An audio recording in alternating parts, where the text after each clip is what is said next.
क्या आपकी एग्जाम्स आ चुकी हैं और आपको इस बात का डर है कि अगर प्रिपरेशन नहीं हुई तो एग्जाम में मेरे रिजल्ट्स कैसे आएंगे?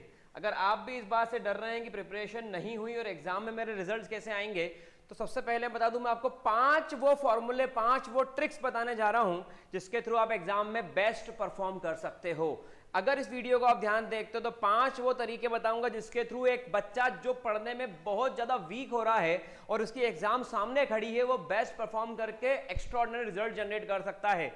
सबसे पहले एक स्टूडेंट को ब्रेव होने की जरूरत है। मेरा पहला पॉइंट है, be brave. If you are student then you should at first you should be brave. आपको सबसे पहले बहादुर होने की जरूरत है, डरना नहीं है, घबराना नहीं है, और जो रूल्स बताने जा रहा हूं 1 to 5 वो सारे रूल्स को फॉलो करना है। आप अगर इस वीडियो को ध्यान देखते हो और रूल्स फॉलो करते हो तो आप एक्स्ट्रा ऑर्डिनरी रिजल्ट जनरेट कर सकते हैं। इस वीडियो को उन बच्चों तक पहुंचाइए जो बच्चे घबरा रहे हैं पढ़ने से, उनको समझ भी नहीं आ रहा कि शुरुआत कहां करें और अंत कैसे होगा, कैसे हम भी अच्छे रिजल्ट लाएंगे, कैसे हमारे पेरेंट्स को हम सेटिस्फाई कर पाएंगे, कैसे हम लोगों को बता पाएंगे कि हमें भी टैलेंट है क्योंकि साल तो निकल गया है, समय तो बीत गया। तो मेरी बात को ध्यान सुनना और उस रूल को उस तरीके से फॉलो करना, आप एक्स्ट्रा ऑर्डिनरी रिजल्ट जनरेट कर सकते हो। सबसे पहला जो यहां पर रूल आ रहा है वो है आपके पास सेट रियलिस्टिक गोल्स। सबसे पहले आपको रियलिस्टिक गोल सेट करना है। मतलब आपको यह देखना है कि आपको सबसे पहले कौन सा चैप्टर लेना है, जो चैप्टर आपको इजी लगता हो। हर किसी के लिए चैप्टर्स अलग अलग होते हैं और किसी को कुछ इजी लगता है, किसी को कुछ इजी लगता है। तो सेट रियलिस्टिक गोल्स मतलब मैं कौन कौन चैप्टर सिलेक्ट करूं और इस वीक में पर डे मुझे 3 चैप्टर्स कंप्लीट करने हैं। 1 of maths, 1 of science, 1 of social. अगले दिन 1 of social, 1 of English, 1 of Hindi. अगले दिन 1 of Hindi, 1 of English, 1 of maths. इस तरीके से अगर आप कोई कॉम्पिटिटिव प्रिपेयर कर रहे हैं तो पर डे कितने नंबर ऑफ क्वेश्चंस आपको अटेम्प्ट करना है। जैसे मैथ्स के अंदर 50 क्वेश्चंस, फिजिक्स के अंदर 50 क्वेश्चंस, केमिस्ट्री के अंदर 50 क्वेश्चंस, बायो के अंदर 50 क्वेश्चंस। या आपका बायो वीक जा रहा है तो केमिस्ट्री में 50, फिजिक्स में 50, बायो में 70 क्वेश्चन अटेम्प्ट करिए, ज्यादा क्वेश्चन लगाइए उस सब्जेक्ट के। तो सबसे पहले रियलिस्टिक गोल जो आप अचीव कर सकते हो। नहीं तो मालूम पड़ रहा है कि अपन ने ये सोच लिया कि सुबह आज तो 4 बजे उठेगा तेरा भाई और सुबह 4 बजे तेरा भाई उठ करके 4 से 8 बजे तक पढ़ेंगे और ये चैप्टर पूरा कंप्लीट कर देंगे। अलार्म बजा, स्नूज स्नूज स्नूज और फिर बंद। क्योंकि हमारा मन की एक हालत होती है कि मन हमेशा बड़े टारगेट्स लेता है और अचीव छोटे छोटे भी नहीं कर पाता। तो मन को उतना ही टारगेट दे जो वो अचीव कर पाए। तो इसके लिए सबसे पहला टारगेट आपको ये लेकर के चलना है कि रियलिस्टिक गोल सेट करना है। तो पहला टारगेट सबको क्लियर होगा। अगर आप 5 बजे नहीं उठ सकते तो आप 5 बजे उठने का गोल सेट भी ना करें, ये आपके मोरल को डाउन करेगा। अगर आप 8 बजे उठते हैं तो 8 बजे से ही अपना शेड्यूल बनाएं, रात के 10 बजे तक, 11 बजे तक, जब तक भी आप पढ़ते हो ईमानदारी से। तो सेट रियलिस्टिक गोल्स। सेकंड आता है पॉजिटिव एटीट्यूड। ये सबसे ज्यादा जरूरी भाई, तुम ना ध्यान से। पॉजिटिव एटीट्यूड एक विद्यार्थी के अंदर होना सबसे ज्यादा जरूरी है। अगर पॉजिटिव एटीट्यूड ही नहीं है, कुछ कर लेंगे, अरे निपटा देंगे, अरे हो जाएगा, अरे करके दिखाएंगे, अगर ये एटीट्यूड नहीं है तो आपको एग्जाम के क्वेश्चन टफ लगने लग जाएंगे और आपका मोरल डाउन होता जाएगा।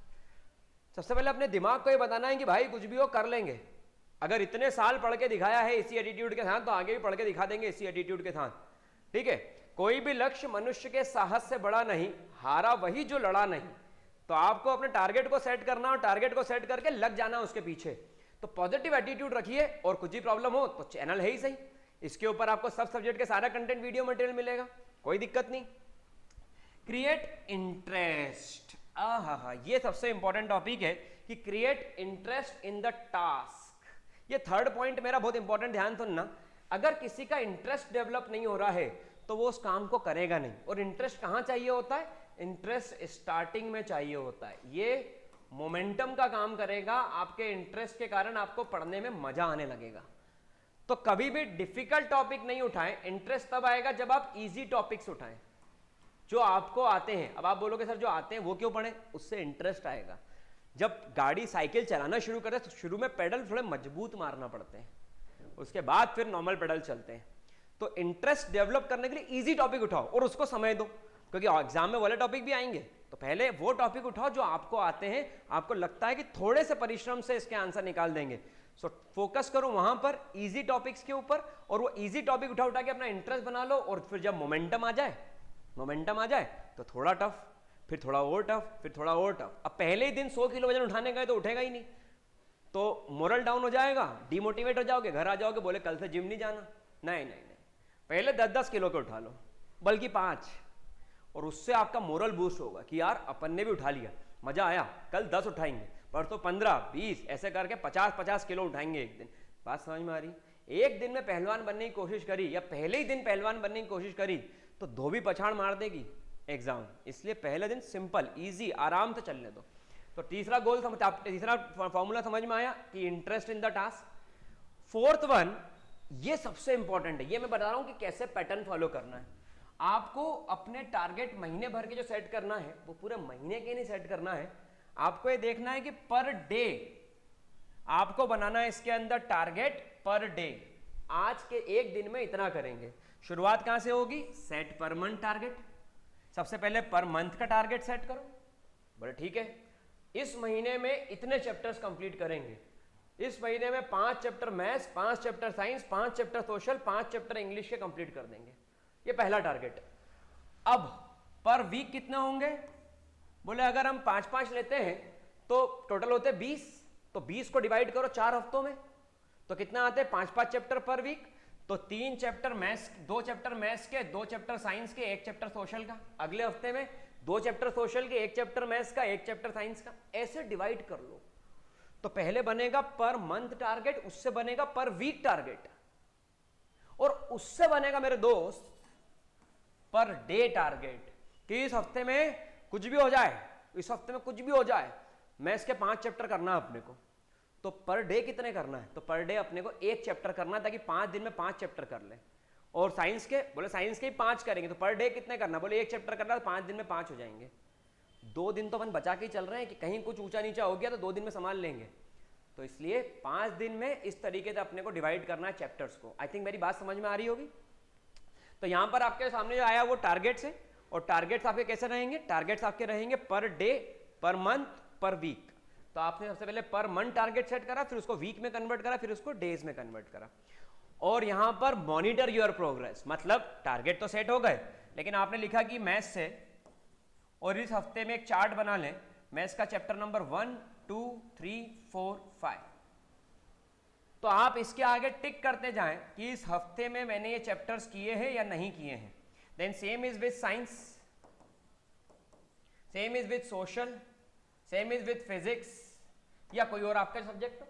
आप अपने टारगेट्स को चेक करें कि क्या मैंने टारगेट अचीव करे हैं या मैंने टारगेट्स अचीव नहीं करे हैं। और नहीं करे तो मेहनत बढ़ा दीजिए, क्योंकि जो पर डे का टारगेट है वो अचीव होना चाहिए। अपना आज सुधारिए, कल अपने आप सुधरता जाएगा।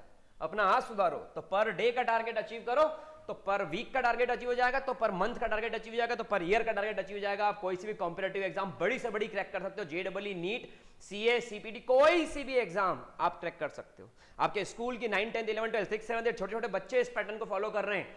और इस वीडियो को देखने के बाद जो रिस्पॉन्स आ रहा है बड़ा अच्छा लगता है मुझे। वीडियो को देख के रिस्पॉन्स जो आ रहे हैं, मैं चाहता हूं कि और भी बच्चे वीडियोस को देख के इंप्रेस हो और अपने टारगेट्स को बनाएं, आगे समझें।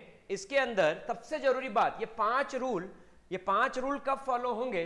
जब ये आप फॉलो करोगे। Never ever give up, never ever give up, कभी गिव अप नहीं करना, और डोंट गिव अप। और आपको हमेशा रिवर्स लेना है, स्टार्ट लेना है, वापस से स्टार्ट करना है, रीस्टार्ट करना है, लेकिन लूज नहीं करना अपनी होप को। तो अगर इन रूल्स को आप फॉलो करते हैं, तो ये रूल्स ही आपको आगे बढ़ाएंगे। आई होप ये लेक्चर आपको समझ में आया होगा।